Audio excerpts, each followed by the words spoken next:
What makes a giant, well, a giant? You know, big, enormous, you get it. Tough questions. It depends on who you ask. The ancient Greeks had cyclops, while ogres were spread out through all sorts of European folklore tales. The tallest person ever recorded was named Robert Pershing Wadlow, and he lived in the first half of the 20th century.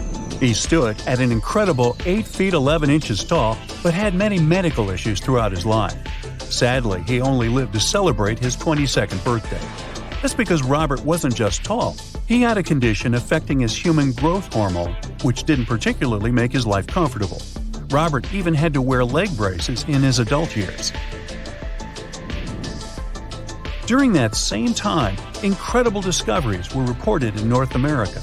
Some people claim to have uncovered weird-looking skeletons, much larger than previously associated with human beings. It immediately raised the question, did giants really used to roam our planet? Our story begins with the idea of a mound builder race. Some scientists back in the day claimed that these massive earthworks in places like the Mississippi Valley, called the Grave Creek Mound or the Great Serpent Mound, were built by some sort of prehistoric type of human, much larger and stronger than us Homo sapiens are today. From around 1812 to the 1860s, almost everyone in America writing about history was covering this mound-building race. However, not everyone agreed with the theory. There was this naturalist named Benjamin Smith Barton, for example, who warned about jumping to conclusions about giants. He believed that just because people discovered some big bones, they shouldn't immediately think of giants. But people didn't listen. Really? They simply wanted to believe about huge human-like creatures, despite not having any real scientific evidence. Newspapers were filled with these giant stories. They described finding giant skeletons, even featuring weird body parts. Con artists took advantage of the whole frenzy, with some putting together skeletons out of wood and rawhide and touring them as proof of the long-lost race of giants. Eventually, in the 1930s, an anthropologist from the Smithsonian took it upon himself to debunk the whole mystery. And his conclusions were straightforward. All those giant skeletons that were supposedly uncovered were either hoaxes or simply animal bones that were wrongly identified as belonging to humans. He also said that those who claimed to have discovered ancient giant remains were just not that good with human anatomy. You would think that's how the story ended. Well, it didn't. You see, people became so convinced that giants existed that they simply could not let go. Sound familiar? Because the Smithsonian was investigating these claims, some people started thinking they were up to something shady. They cooked up this theory that the Smithsonian scientists were secretly getting rid of giant bones to hide the truth about giants. This whole story survived through the years and made it all the way to 2014. It's when this internet article said that the Smithsonian used to have tons of giant skeletons but destroyed them back in the early 1900s. And the drama continued. A famed publication even looked into the past of some of those Smithsonian scholars to try and pick apart their credibility. So the Institute had to do some damage control. They've since added new people on the team whose job is to figure out if those bones were correctly collected and studied. Now, it wasn't just North Americans that claimed to have stumbled upon giants. The French had their own discoveries too. Their story takes us back to 1890, when an anthropologist was digging around a Bronze Age site in Castelnau, France. What he found were 3 bone pieces that looked like they came from a giant human. The findings included a massive thigh bone, a shin bone, and a regular upper arm bone known as a humerus. Now, if we put all these bones together and calculate the proportions, they lead us to this towering figure, somewhere between 10 and 11 feet tall. However, in 2022, contemporary scientists took another look at those bones. They concluded they most likely belonged to a cave bear, not a human. It wasn't that unusual for people back in the day to confuse giant animal bones with those of humans. Now, the truth is, our ancestors were in fact taller than we are today, despite them not being technically giants. The average human body has changed a lot over thousands of years. we're not as big and strong as our ancestors were. In fact, we've been on a bit of a downsizing trend, especially in the last 10,000 years, and it's because of a mix of factors. Our genes, the world around us, and how we live our lives all play a role. Way back around 40,000 years ago, European men were towering at around 6 feet. They had a seriously tough life, though, hunting and gathering all day. That lifestyle required a good muscle structure, and their African roots might have given them that extra height, which came in handy in warm climates. Moving on to 10,000 years ago, we can already see a big change in European males. They went down to 5 feet 4 inches on average. What happened was the climate was shifting, and people were increasingly relying on agriculture to provide for their families. It wasn't all sunshine and comfort, though. Sometimes failed crops and a not-so-diverse food meant a pretty unhealthy diet. Plus, being around farm animals more and more introduced some new medical issues to the mix. We're now around 600 years ago when the shortness continued. And yes, we can still blame it on poor diet and health. However, there seems to be a change in recent years. Today, European males are reaching an average of 5 feet 9 inches. And sure, the fact that we're eating more veggies and getting regular checkups at the doctor did help a lot. But it's also because of industrialization and living in cities. This has brought people from different backgrounds together, which is a good thing. It decreases the chances of human passing on genes that could cause problems. So, it's a combination of better living and genetics that's making us taller. We shouldn't give up on ancient giants quite yet, though. You see, experts believe they recently discovered the remains of such a person, who supposedly lived in ancient Egypt. Sometimes people can actually grow to large sizes due to a condition called gigantism, the same that made Robert Pershing Wadlow grow to such an impressive height. When some archaeologists were studying ancient Egyptian mummies, they came upon an interesting skeleton. What made it special was that they believed it might have belonged to a pharaoh, who would have been really tall, like 6 feet 6 inches tall. To put that in perspective, that's way taller than Ramses II, who was the tallest recorded Egyptian pharaoh and stood at about 5 feet 9 inches. These experts took a closer look at the newly found bones, especially the long ones, and found evidence of something called exuberant growth, which basically means this person's growth was off the charts. It's a clear sign of gigantism, they say. Now, this discovery is important because it makes this mummy the oldest case of gigantism in the world. No other Egyptian pharaohs were known to be giants. It's also fascinating because it tells us something about the health and nutrition of ancient Egyptian rulers. See, those pharaohs were probably better fed and healthier than regular people, which might explain why they could grow taller than the average person.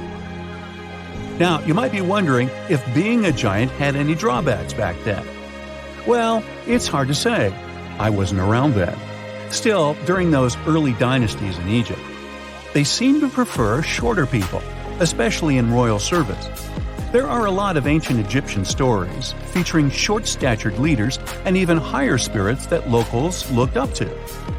The reason why is still a mystery that we might never fully solve.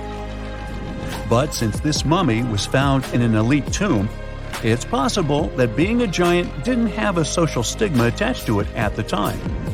Maybe he was, in fact, seen as special. Hold on to your hats, folks, because we're about to embark on an incredible journey. With the help of super smart scientists and their studies, we've asked AI to take us back a mind-blowing 2 billion years in time and show us what our awesome Earth looked like. So buckle up and let's find out. Once upon a time, way back when Earth was just a baby, around 4.5 billion years ago, hopping into a time machine and paying a visit would have been a big mistake. The whole place was a hot mess. First of all, the ground was still all gooey and molten, so landing your time machine would have been a major risk. Now, as soon as you tried to get out, you would see a completely different Earth compared to what we know today. The landscape is a patchwork of rugged mountains, sparkling seas, and vast stretches of land. Picture massive volcanoes erupting in fiery bursts, shooting gases and ash into the air. It's like a crazy fireworks show. And even if you had a fancy new machine that could hover and had special shields to handle the heat, you'd still have a hard time breathing. You see, the early Earth's atmosphere is a bit moody. Thick clouds hang in the sky, casting mysterious shadows on the land below. The air is as thin as a whisper and filled with all sorts of interesting gases like hydrogen and helium. Carbon dioxide swirls around, giving everything a vibrant green hue. Water vapor drifts through the air, creating a sense of humidity and a refreshing mist. Oh, and there might be a hint of ammonia and methane just to keep things interesting. Lots of cool gases, huh? But wait, there's something missing. Oxygen. So if you take a deep breath, you won't feel that familiar rush of air filling your lungs. On land, there are no lush forests or towering trees just yet. Instead, you find rugged, rocky terrains. Some of these ancient rocks bear the marks of intense forces, collisions and earthquakes that have shaped the land over millions of years. But amidst all this ancient beauty, something amazing is about to happen. Life, in its early stages, is evolving and preparing for its grand entrance. Simple organisms, like algae and bacteria, rule the scene. They thrive in the oceans, using the abundant carbon dioxide to grow and multiply. The waters are teeming with activity, with colorful, microscopic life forms buzzing around like a busy city. These tiny organisms are working hard, releasing oxygen as they go about their business. They're like little factories, slowly changing the composition of the atmosphere. So this is what the early Earth looked like, more or less. But why was it so nasty? And how could it have changed so much since then? You see, Earth's heat came from all sorts of crazy things happening during its formation. First off, there was some serious heat already packed into the objects that came together to make our planet. Then, as Earth grew bigger and stronger, its gravitational force got a major power boost. It pulled in more stuff, but it also gave Earth a massive bear hug, squeezing everything tightly. And you know what happens when things get squeezed? They heat up like a pressure cooker. This crazy heating had a huge impact on Earth's structure. Picture Earth as a mixed-up bag of rocks, metals, and minerals. But as things heated up, the rocks and metals got so toasty that they melted.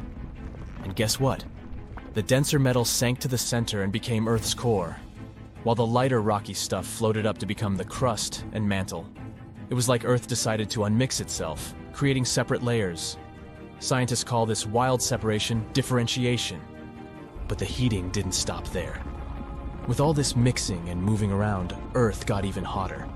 It was like turning up the heat in a giant planetary oven. All this crazy heat had some serious consequences. Earth's high temperature made everything super speedy. Tectonic plates were dancing like there was no tomorrow, making the surface super active and full of geological shenanigans. Oh, and that's not all. Earth also got showered by some serious cosmic visitors. Imagine this. While Earth was busy gathering up all sorts of space debris during its formation, the rest of the solar system was causing some major chaos. Saturn and Jupiter decided to shake things up by changing their orbits, sending a whole bunch of massive objects hurtling towards poor Earth. These collisions were no joke. They packed a punch that melted minerals in Earth's crust and even vaporized them. These booms were so intense that they even blew gases right out of Earth's atmosphere. Talk about a wild fireworks show. Believe it or not, we can still spot ancient battle scars from these collisions. It takes some careful detective work, but we can catch a glimpse of their aftermath. For example, there's this place called the Manitsok Crater in Greenland. Even though there's no actual crater to see, we can examine rocks that were chilling 12.5 to 15.5 miles below Earth's surface back in the day. And guess what? They bear the marks of intense and sudden shock. Now that's some tough neighborhood. The wildest collision of them all was with a planet called Theia. Theia, about the size of Mars, crashed into Earth with a mighty bam! It was a colossal event that changed everything. Theia's metal core fused with Earth's core, while the outer layers of both planets got shattered and tossed into space. The result? A beautiful ring of debris encircling Earth. Now here's the coolest part.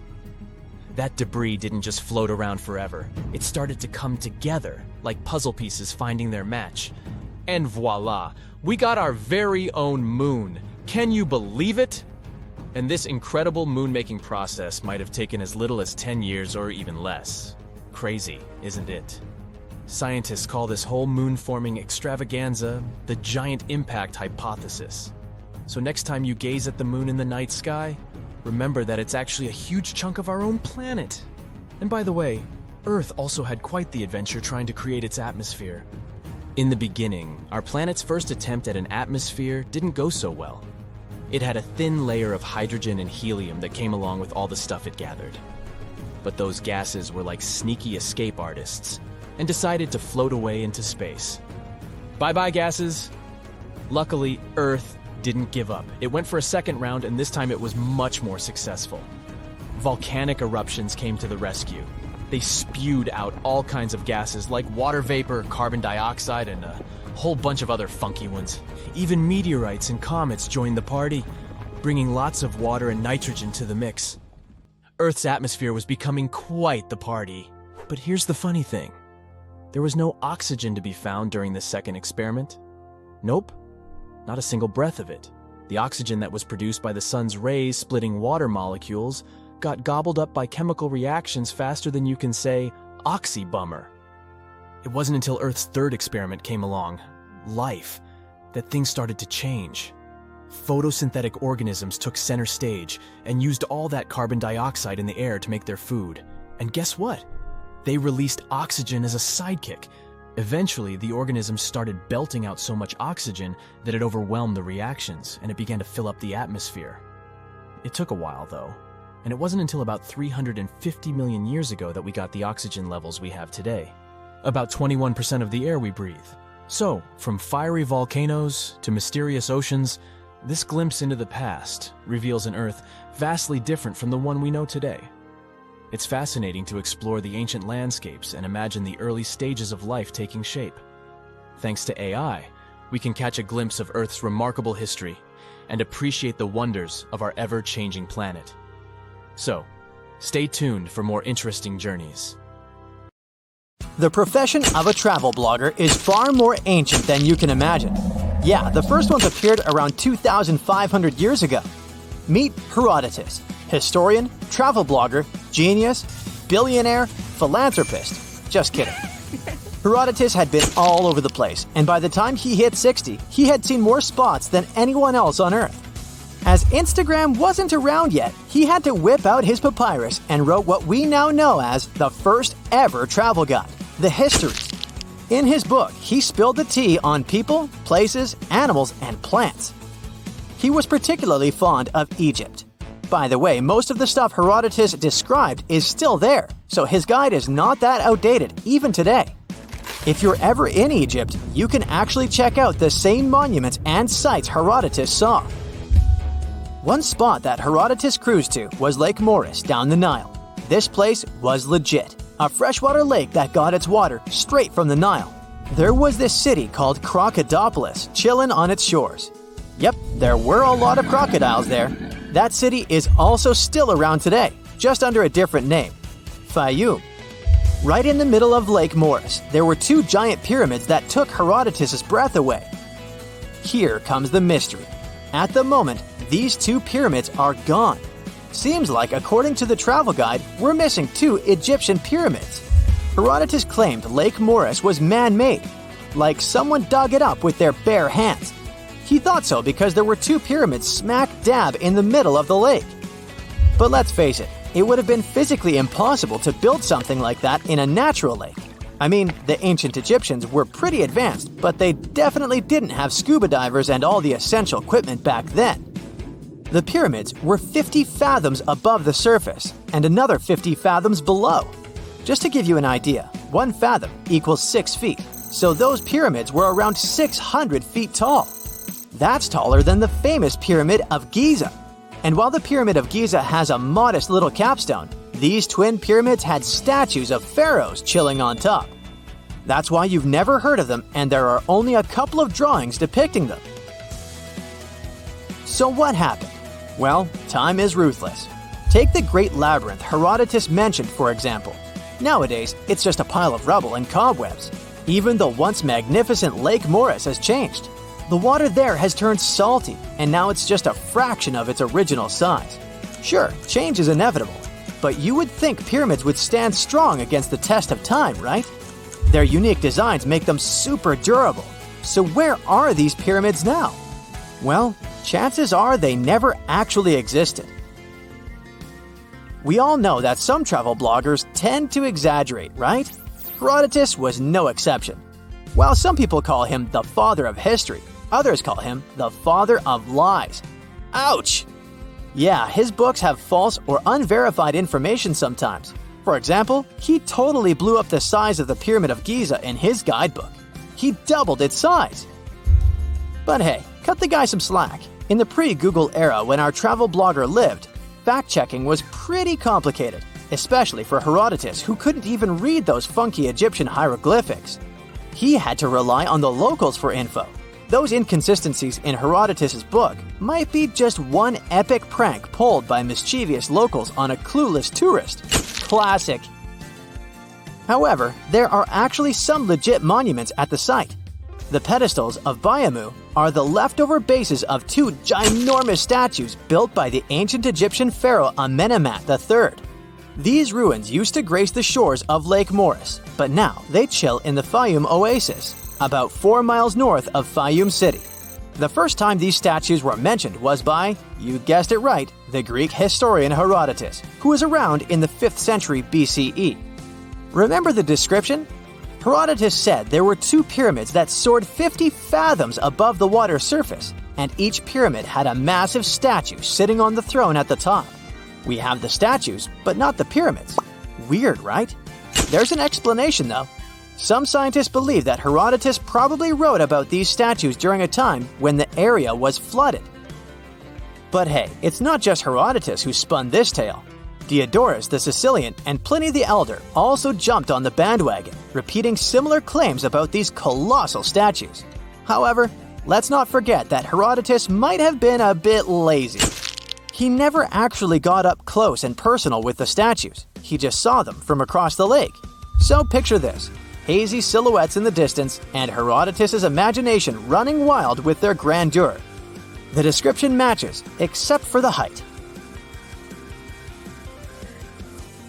While Lake Moeris pyramids seem to be a myth debunked, there's another mystery waiting to be unveiled. Some time ago, archaeology researcher Angela Mickle dropped a crazy discovery. She claimed to have found not one, but two lost pyramid sites in Egypt.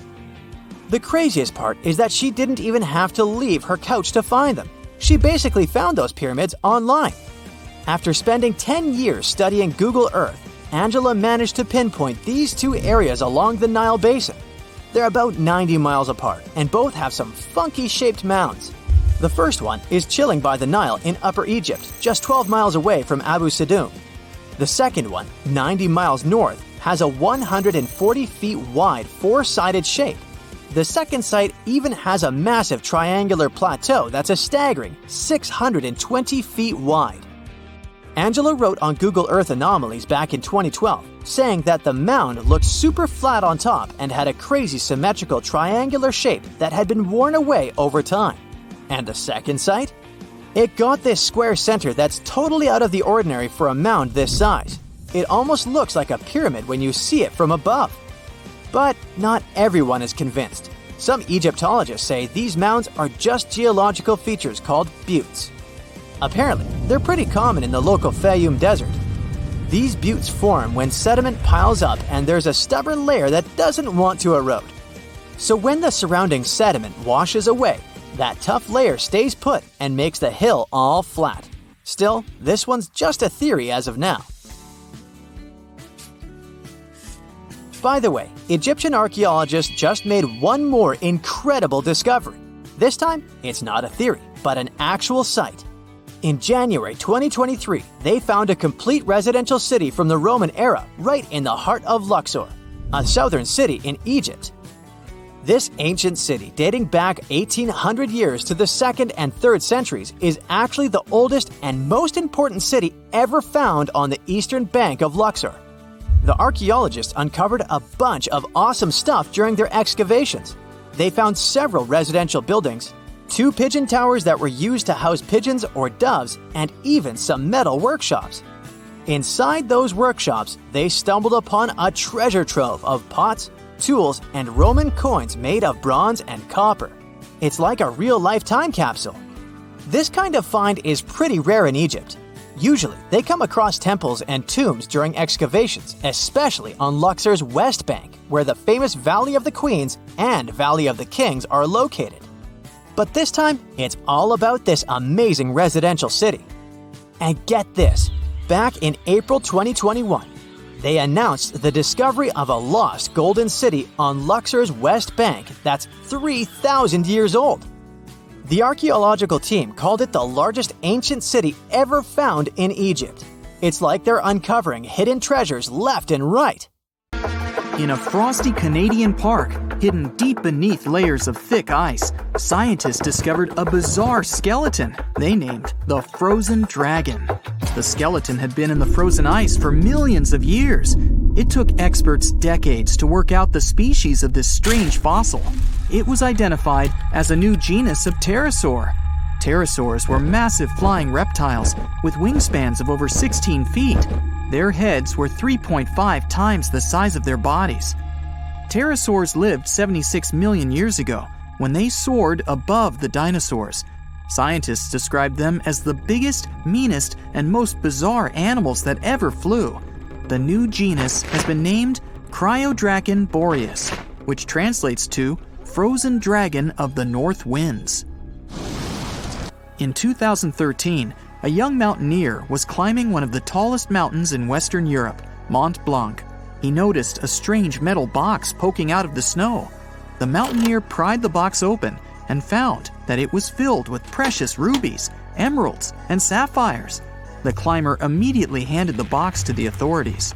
It was discovered that the box likely belonged to a passenger on one of 2 flights from India that crashed into the mountain over 50 years ago. The box was valued to be worth over $200,000, and authorities are still searching for the heir to the small box of treasures. In northwest Siberia in 2007, a reindeer herder was on an outing with his sons when he noticed something strange in the ice. The man realized it was a frozen mammoth calf and immediately contacted the local museum. The calf was named Luba and was the best preserved mammoth mummy in the world at the time of its discovery. Luba had been in the ice for 41,800 years and is around 30 to 35 days old. From trunk to tail, the mammoth calf is roughly the same size as a large calf. If you're interested in seeing for yourself, Luba travels to museums all around the world. On the frozen continent of Antarctica, covered in layers of ice and snow, is Mount Erebus, the frozen volcano. The volcano was discovered in the middle of an eruption in 1841 by explorers on an Arctic expedition. The volcano is over 12,000 feet tall and has been active for the last 1.3 million years. Deep within the middle of the volcano is a huge crater filled with large volumes of molten lava. The volcano has occasional explosions, which means it's classified as being in continuing eruption. However, these eruptions are nothing to worry about because they're generally rather small.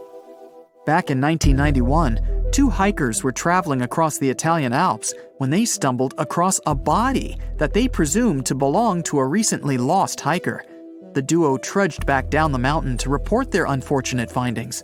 Once the remains were recovered, it was clear that the body was not recent at all.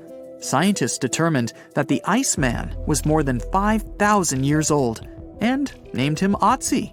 The discovery was unlike anything scientists had ever before seen because the body was so well preserved.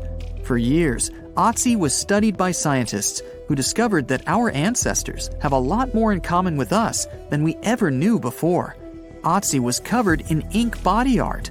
Research done on the contents of his stomach revealed that his last meal was dry cured meat, similar to the bacon we eat today.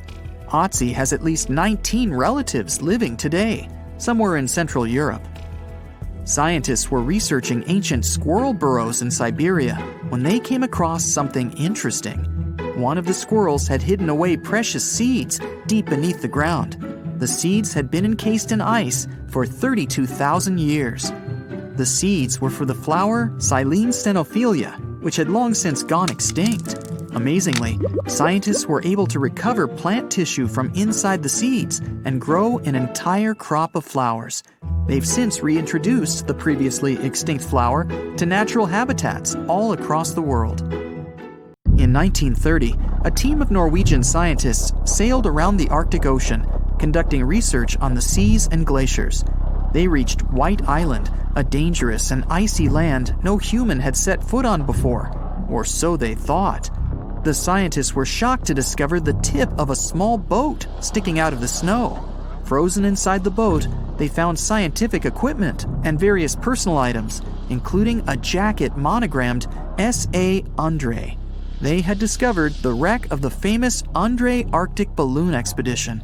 In 1897, Swedish explorers, led by Undre, attempted to travel to the North Pole by hydrogen balloon. No one had ever heard from them ever again. People only found out what happened to them when the wreck was discovered 33 years later. It turns out that the balloon had crashed on White Island only 2 days after departing from Sweden. The explorers traveled along the island on a small makeshift boat, but were unable to make it any further. The best preserved woolly mammoth ever found was discovered in an area of permafrost in Siberia in 2010. Scientists named the frozen mammoth Yucca, after the small village near where it was found. Yucca had been frozen for 39,000 years and is thought to have been around 6 to 8 years old. Because Yucca is so well preserved, it has been studied for years and provided new information about mammoths. In 2019, scientists reported that they were able to activate cells taken from Yucca's tissue. Maybe one day we'll have woolly mammoths roaming the land. From looking at pictures and videos of Antarctica, the continent appears to be freezing cold, covered in snow, and flat, except for a few small hills. Scientists believe that too. When studying the Gomburtsev Mountains in the early 2000s, they were shocked to discover that the small rocky hills were actually the peak of a gigantic mountain formation under a mile of snow. Using radar technology, researchers worked out that the mountains are really around 10,000 feet tall and sprawl across 750 miles. This is around the same size as the European Alps, except hidden under tons of ice and snow. At a gold mine in Siberia, a businessman was examining a nearby river when he noticed something interesting in the frost. It was a small woolly rhino calf that was later named Sasha. The woolly rhino has been extinct for 15,000 years. It's thought that Sasha could have been frozen in the ice for up to 39,000 years. Sasha is unique because it's the only full-body woolly rhino to have ever been discovered. Glaciers around the northern Italian town of Pelo have begun to melt. Artifacts from decades and even centuries ago have been discovered pouring out of the ice. Personal belongings from soldiers have been found, things like diaries, photographs, and even love letters. Historians have even uncovered an entire cabin preserved beneath the ice. The cabin was filled with hard metal helmets and clothes. In 1845, Sir John Franklin embarked on an ill-fated expedition to the North Pole. The crew traveled on 2 ships, HMS Erebus and the ironically named HMS Terror. The expedition met with disaster, and both ships were lost to the icy waters. In 2016, the HMS Terror was discovered by a team of researchers. Despite being lost for 170 years, the freezing cold waters had maintained the ship in pristine condition. Scientists described the ship as frozen in time. Dinner plates and glasses were still on shelves, beds and desks were still in order, and even the passengers' luggage appeared to be in good condition. The HMS Erebus was also discovered nearby, but due to changing water conditions, the ship wasn't in great shape. The glacial ice surrounding a mountain passageway in Norway that was notoriously used by the Vikings has revealed hundreds of ancient artifacts. One of these artifacts was a giant unopened wooden box that was welded together.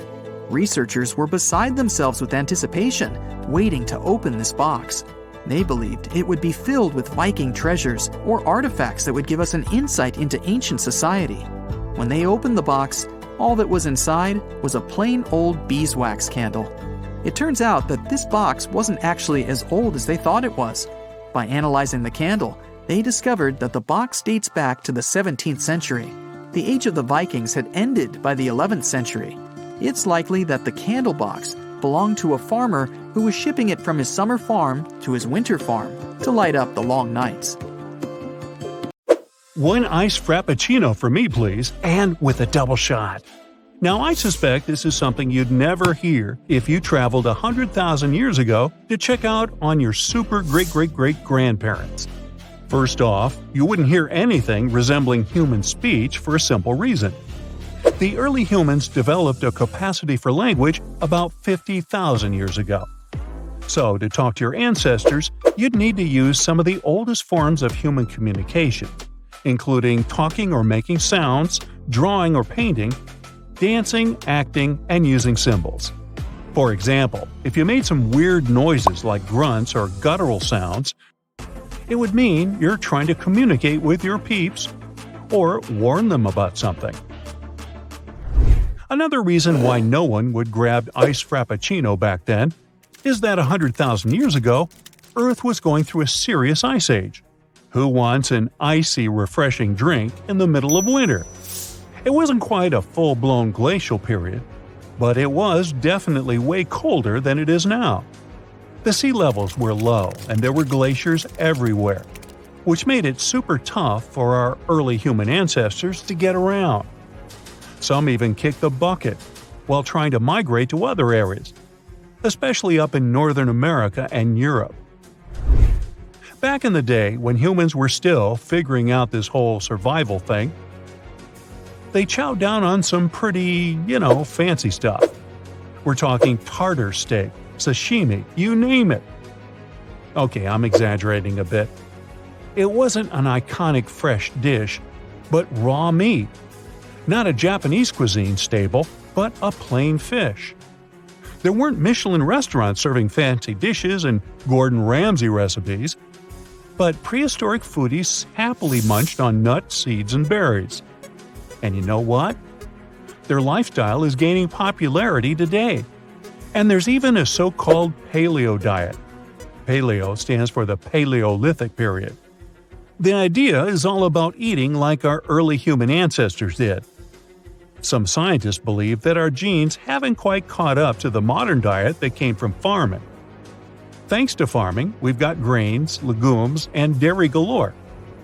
But it turns out that these changes in our diet happen faster than our bodies could keep up with it.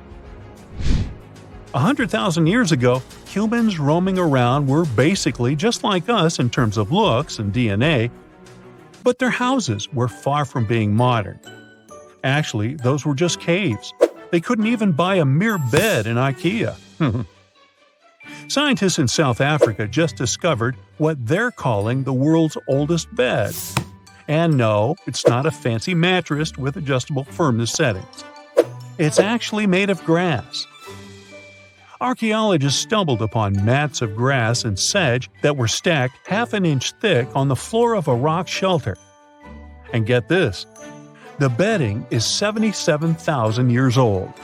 That's like 40,000 years older than the previous record holder. The mats were covered with leaves from a tree called the river wild quince, which repels pesky insects. These prehistoric folks were basically having a bed and breakfast situation going on in their cave. But let's be real, living in a cave is pretty gross. Insects, rot, and lice are just a few of the issues. But instead of bouncing to a new spot when things got nasty, these people burned their bedding and made new ones. Yeah, seems like 100,000 years ago, life on Earth was totally wild. Sure, microbes and amphibians were chillin' for billions of years before that, but things were way different back then. So, during a prehistoric trip, you could have bumped into one of the biggest mammoths ever. Yup, the Columbian mammoth was a beast. Standing at 13 feet tall and weighing over 10 tons, it had curved tusks that were even longer than its body, somewhere over 16 feet. These weren't like those woolly mammoths you see in movies with their thick brown fur. The Columbian mammoths didn't need that kind of coat, because they didn't live in the icy regions of Europe and North America. But don't let their lack of fur trick you. These creatures were massive and could have been a real threat to humans who lived near them, even though they were plant eaters. Another beast you'd stay away from is Toxodon. This land animal had some seriously cool curved teeth that gave it its name. It looked like a rhino, but with some similarities to rodents too.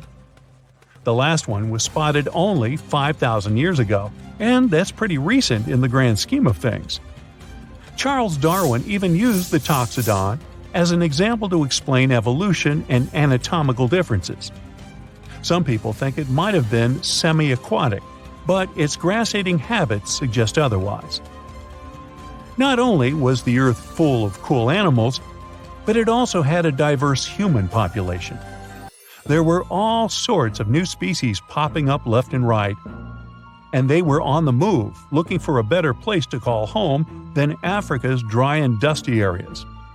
One of those species was Homo floresiensis, aka the hobbits. These little guys were only about 3 feet tall and hunted for their food using stone tools.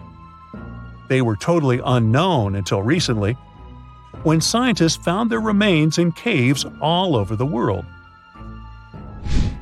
Homo erectus were the first humans who actually looked like us. They were total trendsetters, standing upright and all. They were the first to explore outside of Africa and check out other continents. These guys were pretty smart too, making cool tools and even cooking their own food. But unfortunately, they got a little too comfortable and lazy. They didn't keep up with the changing climate and eventually went extinct. It's a shame, really, because while other humans were hustling to improve their tools and survive, Homo erectus just couldn't keep up with the times. Lesson learned: don't be afraid to get out of your comfort zone. Homo sapien Neanderthals were basically our ancient cousins who lived in Europe and Asia. They were pretty smart and used fancy stone tools to hunt and survive. But let's not get too carried away with their intelligence, okay? The media likes to hype them up as geniuses, but there's not a ton of evidence to back that up. Modern people are the only non-extinct human species. You and I are part of the Homo sapiens sapiens subgroup that roamed the Earth 100,000 years ago, too. We were so smart that we even migrated out of Africa to Europe and Asia. Our intelligence was apparent from the very beginning. By the way, the era we're traveling in was called the Stone Age, as back then people learned how to tame stones. That was a tremendously large era that started over 2 million years ago, and it only finished in 3300 BCE. Let's dive into Plombos Cave. It's a super cool spot located in the Plombos Private Nature Reserve on the southern Cape Coast of South Africa. The cave may be small, only around 430 square feet, but it's got a big history. Early modern humans were all about Plombos Cave, visiting repeatedly between 100,000 to 70,000 years ago before a sand dune partially sealed the entrance. Above the sand dune, you'll find material from the later Stone Age. The coolest discovery? 2 pieces of ochre with geometric engravings that were found in 2002, marking one of the earliest signs of symbolic communication among early modern humans. It's about 75,000 years old. And it doesn't stop there. More engraved ochre pieces have been found in later excavations, proving that this type of communication has been around for ages. Plus, they found red lines of ochre drawn on a rock that dates back to 73,000 years ago, showing that painting was also happening back then. Also, in 2008, they discovered a 100,000-year-old ochre processing workshop with a couple of toolkits at Plombos Cave. These toolkits consisted of 2 abalone shells containing an ochre mixture that was possibly used for painting or other purposes. Our technology has sure made a quantum jump since the first tool ever was invented. But just so you know, it all started with pointed stones in Plombos Cave. Yeah, probably the reason why you have the internet today is because some prehistoric dude in Plombos Cave learned how to use pressure flaking and managed to sharpen the very first stone ever. And there were some inventions in between that, but yeah,